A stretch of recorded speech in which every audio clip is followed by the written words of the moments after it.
Dapat lang na gawin na ito ng nasa Malacanang. Abay natuwa ang maraming kababayan natin dito sa statement, dito sa pahayag na ito ni PBBM. Ano nga ulit yung sabi ni Sara Duterte na matagal na daw siyang nagpipigil dahil sa panggigibit daw ng administrasyon ni Marcos Jr. Nagpipigil ka? Talaga ba? Nagpipigil ka? Oh, hindi ba't ang nasa Malacanang ang napakatagal na nagpipigil? Bakit? Abay, kaplastikan ni Sara Duterte, hindi daw kasi maganda sa bayan natin yung political instability, kaya siya nagpipigil. May banta pala sa buhay mo, litsugas ka, hindi ka nagsasalita. Ngayon ka lang nagsalita na nasasadla ka na sa napakaraming kabulastugan, nabisto na lahat ng kagaguhan mo sa OVP.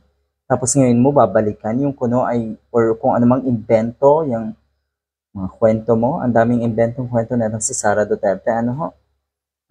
Pagtuunan po natin ng pansin yung ganito at sana sa mga kababayan ko dyan, sa ating mga kababayan, tignan natin mabuti. Tignan nyo lang pong mabuti kung ano ang totoong intensyon na itong mga Duterte, na itong mga taga Davao. Hindi maganda para sa bansa natin. Okay. So ito na.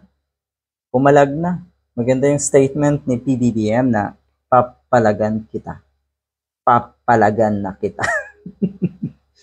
Kasi totoo, kung ganun kadali na pagplanuhan ang pagpatay sa isang presidente halimbawa, sabi nga ni Senator Coco Pimentel, it would take somebody na napakagaling to carry out an assassination.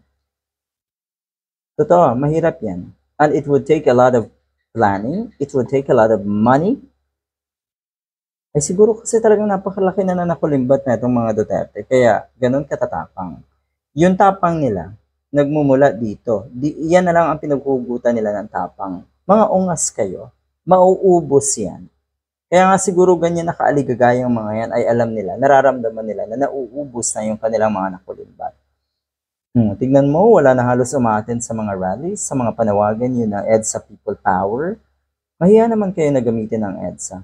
And take note itong si Sara Duterte, nakita niyo naman yung kanyang pahayag, no? Na umalma daw ang sambayanan nung ipinapatay ng mga Marcos si Ninoy Aquino. Lahat yan halong katayan itong si Sara Duterte. Alam mo pala na ang nagpapatay ay ang mga Marcos. Pero nag-team up ka pa daw sa mga Marcos. Ang ibig sabihin, may hindi ka magandang plano. May plano ka rin na hindi talaga maganda para sa ating bansa. Di ba nga sana yung mga politiko na wala masyadong nagagawa.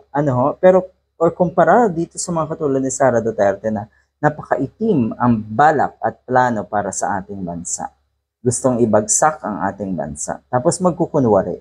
Kaplastikan. Ipokrita nga daw sabi ni Franz Castro. Kung ganun daw kadali kasi na magplano sa pagpatay ng isang presidente, paano pa kaya ang mga pangkaraniwang mamamayan? Normal na kasi yan di ba? Ilan ba, abay umamin, etong si Digong. Siguro ay ganyan din siyempre, etong si Sara Duterte, nung siya ay mayor pa ng Davao City, na napakadaling patayin. Napakadaling ang manampal di ba?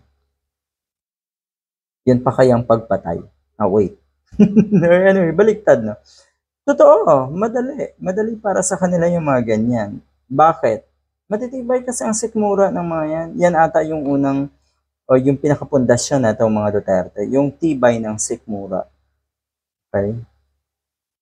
So, napakaganda. Yan ay aking papalagan. Yari ka.